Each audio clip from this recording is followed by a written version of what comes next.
Kar se tiče pristopa k prodaji, je zelo pomembno, da podjetja, ko se že pogovarjajo, ko pridobivajo nove kupce, ko povečujejo obseg prodaje, mednarodne prodaje, zelo pomembno, da si iščejo hkrati neko strukturo financiranja glede na pričakovanja kupcev.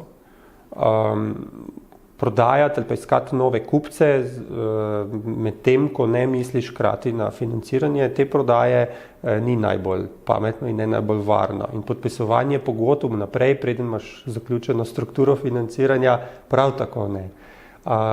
Hkrati bi še, kar opažamo v bistvu v zadnjih letih pri slovenskih podjetjih, vedno je treba malo bolj dati poudarek, da se ugotovijo tveganja pri prodaji, da se obvladujejo ta tveganja in da se hkrati išče na eni strani financiranje prodaje in misli hkrati na obvladovanje teh tveganj. V bistvu, kar se tiče financiranja, so slovenska podjetja zelo tradicionalno navezana na bančne kredite. V zadnjem obdobju, v tem obdobju od začetka recesije naprej, so seveda to strukturo financiranja veliko podjetij bistveno izboljšala, tako da so poiskali te interne rezerve v podjetju z boljšim obvladovanjem poslovanja, zalog, večjim obratom zalog, v bistvu izkoristila vse možnosti samostojnega financiranja, ne. Še vedno je najboljše financiranje pa najugodnejše dobaviteljsko financiranje, se pravi, ko ne rabiš najemati kreditov, ne. Ali pa financiranje potem z lastnim kapitalom, če ga imaš dovolj, ne. Seveda večina podjetij tega nima in se poslužuje tujih virov financiranja.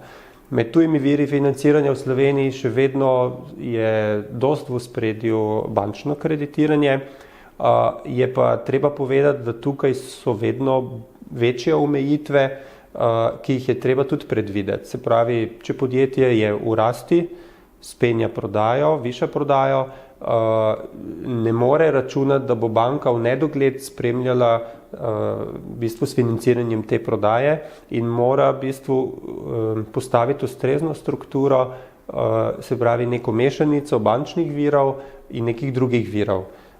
Zdaj, kar vidimo in kar je tudi najbolj vzponov v Evropi v zadnjih 5 letih, je, da podjetja poleg teh lastnih virov, ko jih izkoristijo v bistvu lastnih možnosti, začnejo posegati po nekem strukturiranem trade finance, se pravi strukturiranem financiranju izvozne prodaje, med katerimi je pa daleč najhitreje vzpon ali pa v največjem vzponu prav izvozni faktoring, ne.